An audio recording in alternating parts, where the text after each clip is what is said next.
नमस्कार. आम्ही लोक या YouTube मंचामध्ये आपल्या सगळ्यांचं स्वागत. मित्र, उद्धव आणि राज ठाकरे हे दोघंही कधी राजकारणात एकत्र येतील अशी अपेक्षा कदाचित आपल्यापैकी कोणालाही नसेल. पण हे ऐक्य अखेरीस घडलेलं आहे. वरळीच्या विजयी सभेमध्ये दोन्ही ठाकरे बंधूंनी जेव्हा मंचावर प्रवेश केला तेव्हा उपस्थितांनी त्यांना जी काही दाद दिली ती केवळ अभूतपूर्व अशी म्हणावी लागेल. उद्धव आणि राज यांनी एकत्र यावं म्हणून आजवर प्रयत्न तर अनेकांनी केलेले होते. सर्वसामान्य मुंबईकर शिवसैनिकांना या दोघांनी मिळूनच राजकारण करावं असंच नेहमी वाटलेलं, पण ते आजवर शक्य झालेलं नव्हतं. महाराष्ट्र सरकारच्या केवळ एका हिंदी सक्तीच्या फतव्यानं मात्र या दोघा भावांना एका ठिकाणी यायला जणू भाग पडलं. राज ठाकरे यांनी आपल्या भाषणातून ही बाब अगदी स्पष्टपणे बोलून दाखवली. देवेंद्र फडणवीस यांनीच आम्हा दोघांना एकत्र आणण्याचं काम केलं असं ते तेव्हा म्हणाले होते.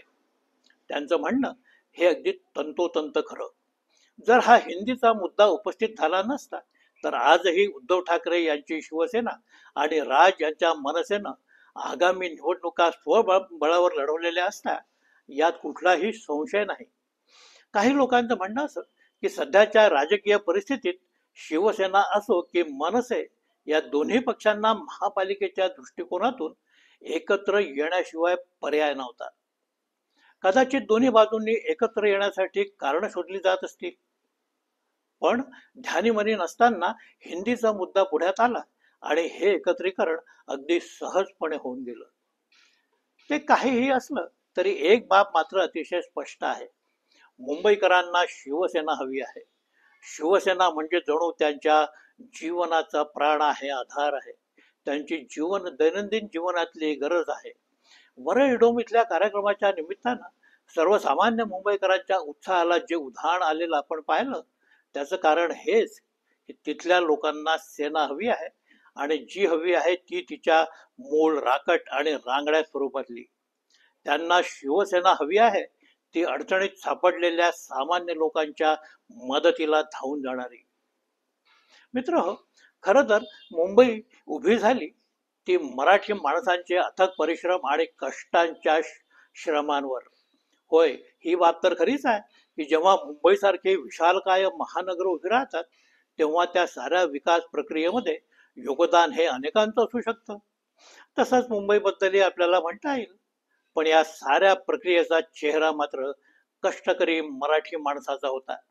या विकास प्रक्रियेतलं भांडवल हे कदाचित देशातनं आलं असेल, परदेशातनं आलं असेल, पण या भांडवलाला निर्णायक अर्थ मिळवून देण्याचं काम मात्र केलं ते तिथल्या कष्टकरी मराठी माणसांनी.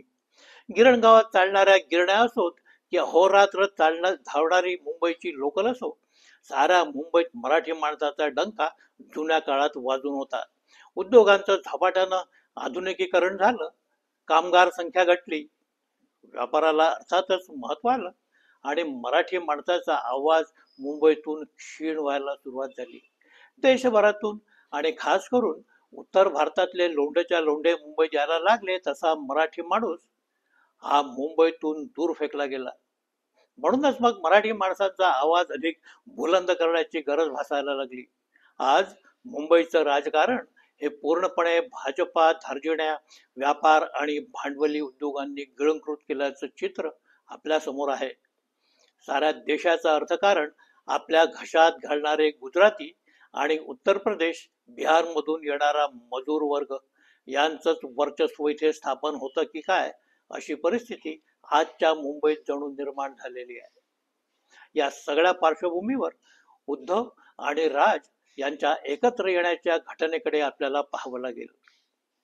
अर्थातच या दोघांचाही एकत्र येणं ही अनेकांना आवडलेली घटना निश्चितपणे नाही. तरी ही बाब खरीच आहे की शिवसेना आणि मनसे एकत्र येण्याचं खरं कारण आहे मुंबई आणि उपनगरातल्या आगामी निवडणुका. भाजपानं आज ज्या पद्धतीनं राजकारणाची बांधबंदिस्ती करून ठेवलेली आहे ती लक्षात घेतली तर भाजपासमोर कोणीही टिकणार नाही अशीच आजची स्थिती. उद्धव ठाकरेंची शिवसेना आणि मनसे यांनी स्वतंत्रपणे या निवडणुका लढवण्याचा विचार केला तर कुणाच्याही हाती फारसं काही लागण्याची स्थिती नाही.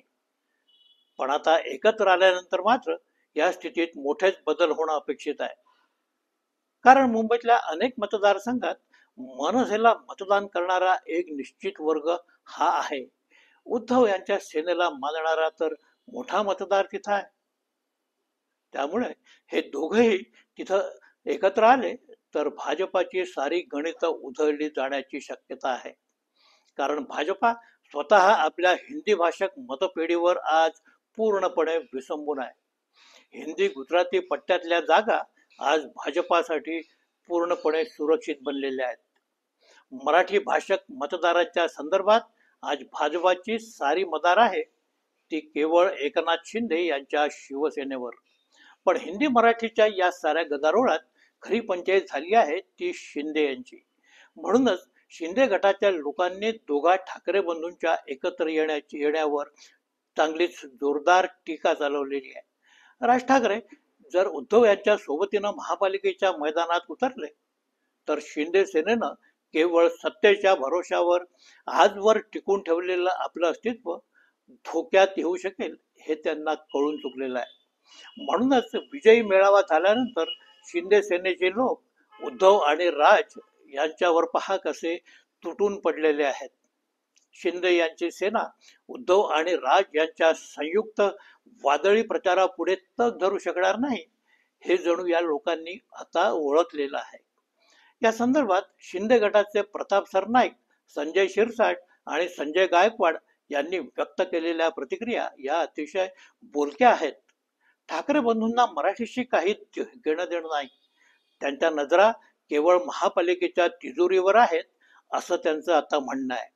याचाच अर्थ असा की अचानकपणे आकाराला आलेली ठाकरेंची एकी पचवणं त्यांना जड जाते आहे.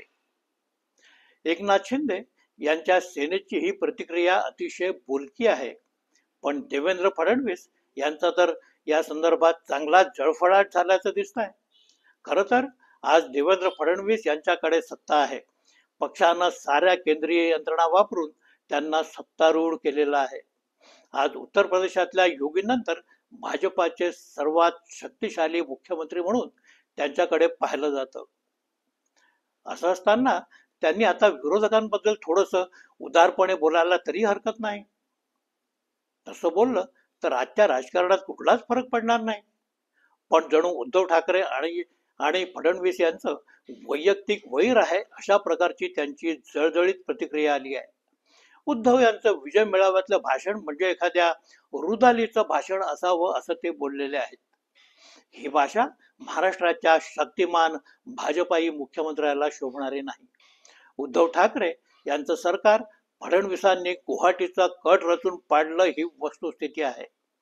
त्यामुळं उद्धव यांचा सूर भाजपाबद्दल नकारार्थी असेल आणि तो सूर ते जाहीर कार्यक्रमातून आळवणार असतील तर ते योग्यच आहे. कारण ते आज अन्यायग्रस्त आहेत, विरोधी पक्षात आहेत.